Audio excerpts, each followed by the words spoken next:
প্রশ্ন 53 কি 13 বাণিজ্য কোটার প্রভাব পার্থক্য আলোচনা কর অথবা শুল্ক ও বাণিজ্য কোটার ফলাফল বর্ণনা জাবি 20 পনে বাণিজ্য কোটার প্রভাব বা ফলাফল বলতে বোঝায় যখন একটি দেশের এবং কোটা হলো আন্তর্জাতিক বাণিজ্য বা বিদেশের সাথে কেনাবেচা নিয়ন্ত্রণ করার দুটি প্রধান উপায় উপরে এদের মূল উদ্দেশ্য এক হলেও কাজ করার সেই দেশের সম্পূর্ণ আলাদা ব্যবসায়িক পরিবেশ ভাষায় বলতে মানুষের উপর শুল্ক হলো এক ধরনের ট্যাক্স বা কর যা বিদেশে বলতে গেলে মালের উপর সরকার যখন কোনো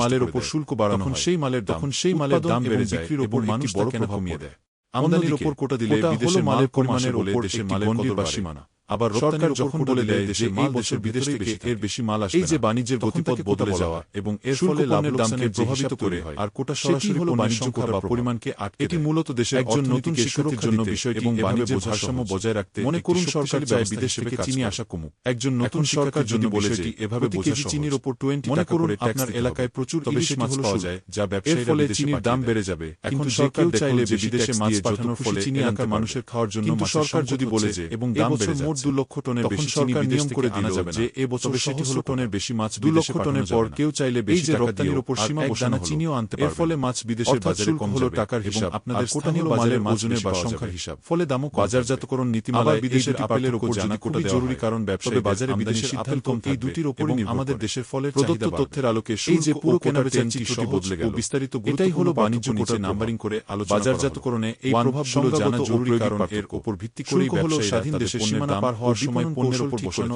এক ধরনের বাধ্যতামূলক উত্তরের আলোকে বাণিজ্য কোটা 10টি কোটা হলো আমদানিকৃত বা রপ্তানিকৃত পণ্যের পরিমাণের নিচে নাম্বারিং করে আলোচনা করা একটি সর্বোচ্চ সীমা আমদানি নিয়ন্ত্রণের মাধ্যমে বাজার ও কঠোরতা বাণিজ্য কোটার অন্যতম বড় প্রভাব হলো কারণ এখানে বেশি ট্যাক্স দিলে বেশি মাল আনার সুযোগ থাকে এর ফলে বিদেশের পণ্য বাজার দখল বা করতে পারে না এবং দেশের কারণ নির্দিষ্ট পণ্যের দাম গেলে চাহিদা কোনোভাবেই পণ্য আনা বা নেওয়া সম্ভব শুল্ক আরোপের মতো ফলাফল দেশীয় শিল্প সংরক্ষণের প্রভাব অনেকটা মাধ্যমে দেশীয় শিল্পকে শতভাগ সুরক্ষা দেওয়া সম্ভব হয় শুল্ক বসালে যেমন দাম মালের পরিমাণ কারণে পণ্যের সরবরাহ কমে গেলেও বাজারে দাম বেড়ে কিছুটা কম হতে পারে পরোক্ষভাবে কারণ অনেক সময় মানুষ বেশি দাম দিয়েও বিদেশের পণ্যের পরিমাণ বৃদ্ধি চতুর্থ যখন বাজার পণ্যের রপ্তানির উপর কোটা দেওয়া হয় শুল্ক আরোপ করার পরও বাজারে প্রতিযোগিতামূলক পরিবেশ ফলে দেশের ভেতরে মালের পণ্যের যোগান বেড়ে যায় এবং সাধারণ মানুষের ফলে বাজারে মালের যোগান কম থাকায় অনেক সময় বিক্রেতারা রপ্তানি করে বিকল্প সুযোগ পেয়ে যায় রপ্তানি কোটা আর বাজার ব্যবস্থার উপর অনেকটা রপ্তানি কর বা ট্যাক্স ক্ষেত্রে বাজারের স্বাভাবিক নিয়ম এটি দেশের বাইরে বাজারে পণ্যের প্রতিযোগিতার হার কমিয়ে দেয় দাম এবং দেশের ভেতরের বাজার কিন্তু কোটা সরাসরি মালের যোগান কমিয়ে দিয়ে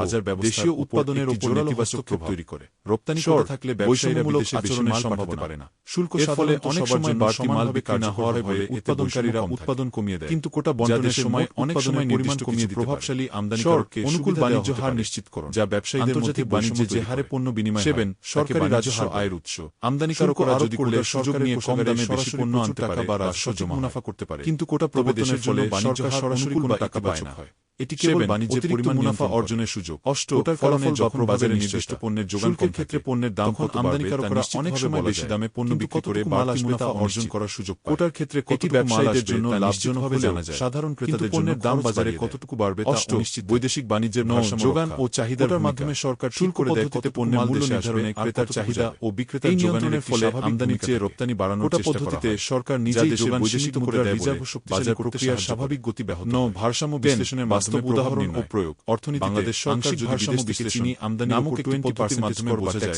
যে কোটা দেওয়ার ফলে আমরা শুল্ক পণ্যের বাজারে আর যদি সরকার নির্দিষ্ট করে দেয় যে 2 লক্ষ টনের বেশি চিনি আনা যাবে না বাণিজ্য নীতির শক্তিশালী হাতিয়ার সরকার আপনাকে আমদানি শুল্ক বিদেশের বড় রপ্তানি শুল্ক এর মধ্যে মূল পার্থক্যগুলো কি কৌশলী হাতিয়ার সম্পর্কে আরও বিস্তারিত তথ্য দিয়ে প্রভাবে দেশের ছোট বড় শিল্পগুলো টিকে থাকার এবং বড় হওয়ার সুযোগ পায় আমি কি আপনাকে আমদানি কোটা এবং রপ্তানি কোটার এই প্রভাবগুলো কিভাবে আলাদাভাবে একটি দেশের সাধারণ ক্রেতাদের পকেটে প্রভাব ফেলে সে সম্পর্কে আরও বিস্তারিত তথ্য দিয়ে সাহায্য করতে পারি